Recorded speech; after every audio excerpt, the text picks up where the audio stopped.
wanted to say last time in our July meeting, we had said that we wanted to talk about what we as people who live in the community want, kind of our rights to be, how we want to be treated when we call a crisis line or the 988, sorry, or when people come out to us, the mobile crisis, or somewhere to go when we go there. We're going to pick that up later because we need to get this information out to y'all because of a timeline that HMA will explain. So let's just go into the HMA piece of synthesis. Michael, if you'll introduce yourself. Thank you, Vipasha. Good afternoon, everyone. My name is Michael Anderson Nathy. I use he, him, his pronouns.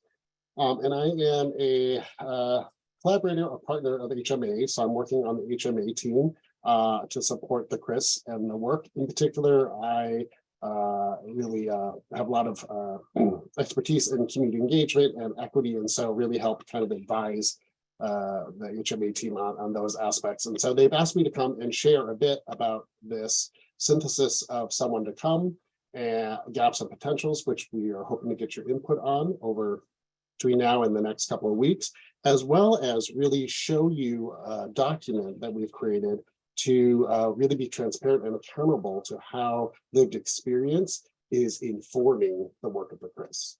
Right, so that's largely why I'm here today.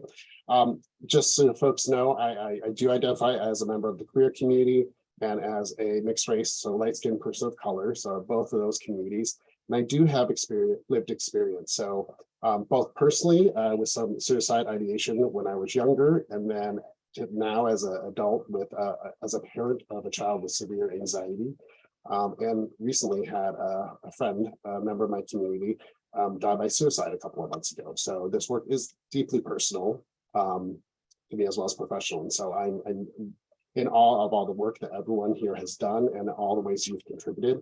And I hope today that we can show you just how your input has been heard and is being used by the CRIS.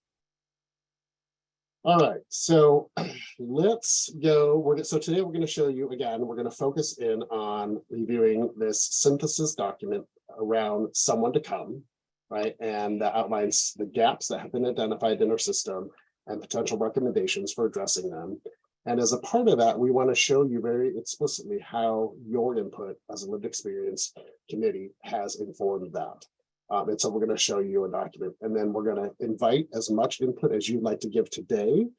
And also recognizing that some people want more time to digest this materials, allow you to provide input over the next 2 weeks to inform. So with that, let's go to the next slide.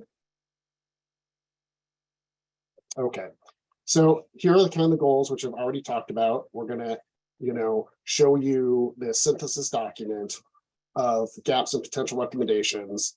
And we're going to talk about and show you how lived experience subcommittee input has been incorporated into that. And we kind of have some general questions for you to think about or wrestle with as we go. Those are, what are the core issues you would like the CRIS and steering committee to hear, right? Are they reflected in that synthesis document? So is there anything missing from the synthesis document? Is there anything that needs to be strengthened or clarified from your opinion? And then do you feel your input is reflected? Okay, pretty basic questions. So let's go to the next slide and we'll talk about the actual synthesis document, and then we'll show you these after we talk about them. So the synthesis document is a table format that again shows the gaps that were identified for our mobile crisis response system related to someone to come. And then it shows kind of all the progress made to date for addressing those gaps and recommendations or possible solutions that have been identified by either the CRIS, the Behavioral Health Crisis and First Responders Collaboration Work Group, and then input from the Lived Experience Subcommittee, right? And so this document that we'll walk you through, and just orient you to, has lots of information. We're not going to go through it all in detail, but we're going to orient you to it. We'll show kind of the input from those three groups: the CRIS, the Behavioral Health Crisis and First Responders Collaboration Work Group, and then Lived Experience, right? That document is our working draft and is what's going to inform the 2024 report from the CRIS, right? Saying these are the gaps that we identified, here's what we're doing, and here's what our recommendations are moving forward. That table and those gaps and recommendations have been categorized into these 5 areas. So gaps and recommendations for data reporting, for dispatch, capacity of the system, equity and safety, and then systems complexity. All right, so that's the table. This is where we're really hoping to get your input on. These are the questions of, you know, what's missing? Do you see yourself reflected in this? Okay. We're going to show that, but before we do, I just want to tell you a little bit about the breadcrumbs documents. Let's go to the next slide. The breadcrumbs document is what we're calling it, is a tool that we launched and used with the behavioral health, crisis responders, and first responders collaboration work group that really, just like it says, breadcrumbs, shows the trail of breadcrumbs from kind of input from the community and how it was incorporated then into the work of the CRIS, right? So we're going to show you this breadcrumb document because, you know, lived experience input is supposed to really drive this crisis redesign. And so we want to show you kind of how the input from lived experience subcommittee has been incorporated into this synthesis of gaps and potential opportunities, right? Okay, so we're going to walk you through that document. This is the document. If what you care about is you want to see how did our input as a committee end up or get translated into the product, this is where you might want to spend some time because it will show you exactly how input from this committee informed the synthesis. If what you care about is the final synthesis, the table of what is it that we're doing and what is it we're recommending, then you probably want to spend more time on the synthesis document. Okay, so hopefully that's a good background and we can go. I think, Nicola, can you pull up the breadcrumbs document? And yeah, share screen? bringing that over, Michael. Or who's doing that? Okay.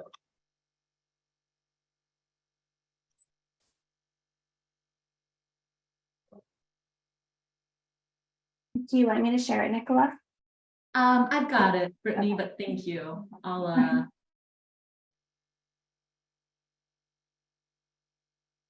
Okay.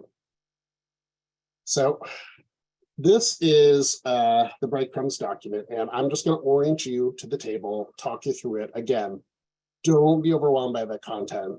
There's time to read that if you want. The main goal here is to show you all how the input from lived experience has really informed our work. So the way this is organized is at the bottom, you'll see a couple tabs. We are on the someone to come part of the work plan because that's what we're focusing on, right? Those people who get dispatched or who come in a crisis. The way this table is organized is it shows you all the way over on the leftmost column is comments that were captured from the notes or meeting summaries from the lived experience committee, right? And so you'll see the first one on row 10 shows a comment that came out. The next column is the date that meeting came from. So on the February 13th meeting, this comment was made.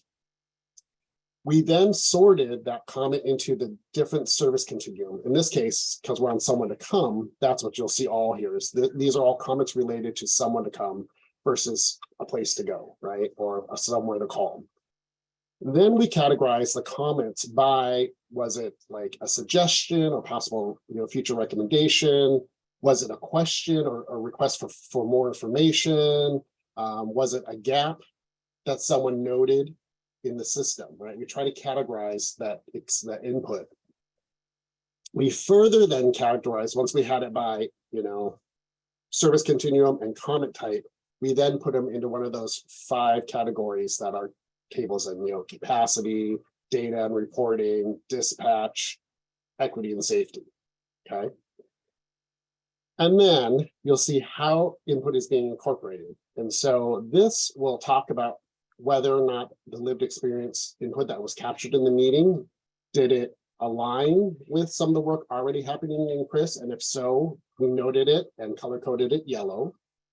Or was it a new or an additional theme or recommendation from the lived experience subcommittee that was then added to our synthesis, right? So, and then it was coded green. So if it's green in this column, that means this is something new from Lived Experience Subcommittee that was then added to the synthesis table or the work of the CRIS.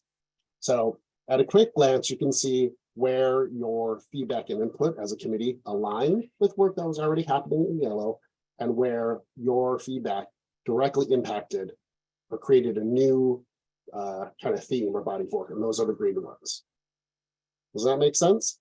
Let me pause before I keep going on this table. So again, this is just orienting you to how input from Lived Experience Subcommittee meetings have been processed and included in the work of the CRIS so far. Any questions?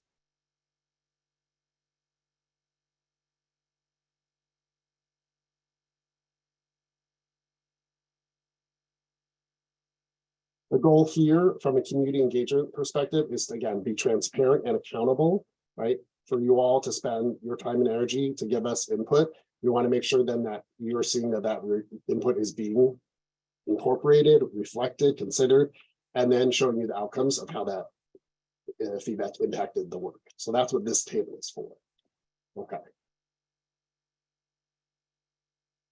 I don't see a question, so let's now go to, oh, let me check that chat. Is there anything in here? Any questions?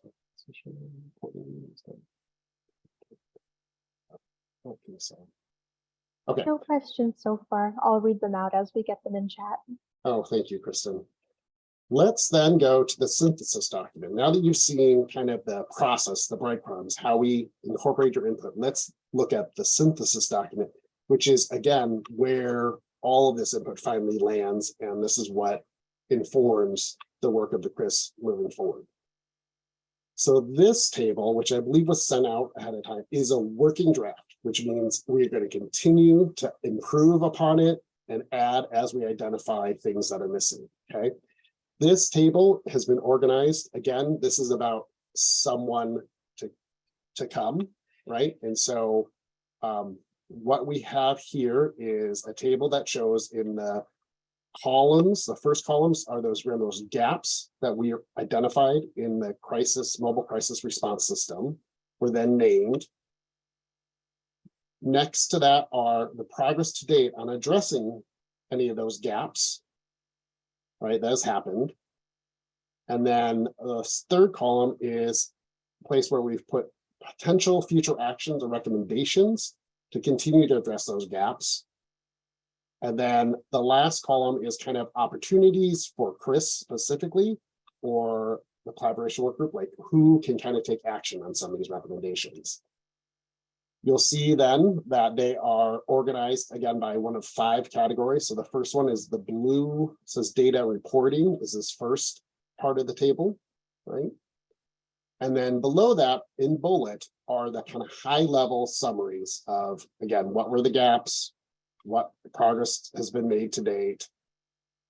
To remind you, this content comes from conversations that the CRIS has had, and then from that, behavioral health and first responders collaboration work group has been incorporated. And then we finally went in and also added in lived experience input from that table that we just showed you, that breadcrumb documents. What you'll note here is that, remember I showed you the breadcrumbs document, and there were a lot of comments in which what you all were saying aligned with stuff that was already in motion in the yellow. So that's just reflected in the black text. Any of the green highlighted boxes that resulted in new themes are shown here in blue, so you can easily see at a glance where lived experience shows up in this final synthesis, okay? And so that's kind of how this is organized, to kind of pull together the work of everyone into one document to help, again, guide our 2024 report and the actions that we're taking. Let me pause and see if there's any questions about this before we keep going. The one question we've got right now is a question about what the meaning of the term breadcrumbs is. Yeah, so it's just something that I said in passing in the behavioral health and responders work group when I created the document, and it really, I talked about one of the things that I don't think systems do well at when we go out and engage communities is we don't show people, we're not very transparent around how that input has ultimately impacted the final product or work. And so we created this breadcrumbs document, almost like a trail of breadcrumbs. Like you look at the document, you can follow the trail from this person or like this comment was made, in this case, at a lived experience meeting on February 13th. And it shows how it has then been incorporated into this table. And so it's the trail of breadcrumbs that you follow if you want to see how did our subcommittee influence this work. Is that helpful? When I say breadcrumbs, that's what we mean. Perfect. Thank you. So this is the main document today that we are hoping that you all would find some either time to either offer up some input now in the meeting, or that you take time over the next 2 weeks to review and then provide some input to us. This is, again, what is the summary of all the input so far related to someone to come, gaps and recommendations that we will use to plan the work of the CRIS. You're also welcome in that 2 weeks to look at the breadcrumb document if you want to see how we got to this. Now, I understand that we don't necessarily want to overwhelm you all, and we don't want to have you, I don't want to read this table out to you, but we do have some overarching questions if now feels the right time to do that, which is, from your perspective, what are the main themes when it comes to someone to come that you want to make sure are included? And if you want to just have a kind of high level conversation about that, we can either make sure that we capture those, and that if they're not already reflected in this document, then we capture them. Does that seem like the best way to spend time? And